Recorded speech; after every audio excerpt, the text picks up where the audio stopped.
ओम श्री परमात्मने नमः।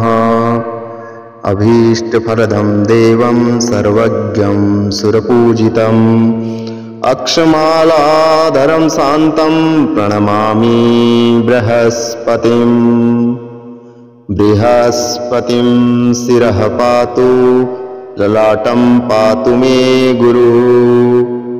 कर्णो सुरगुरुः पातु नेत्रे मे भीष्टदायकः। जिह्वां पातु सुराचार्यो नासां मे वेदपारगा।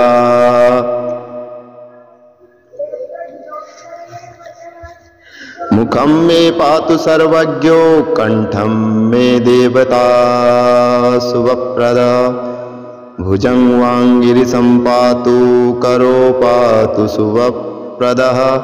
स्तनो मे पातु वागीशं कुक्षो मे शुभलक्षणः।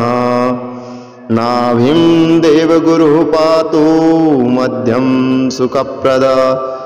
कटिं पातु गदवन्द्यं उरुमे पातु वाक्पतिः।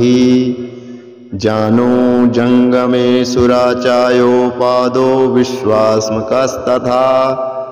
अन्यानि यानि चान्यानि रक्षेन्मे सर्वतो गुरुः।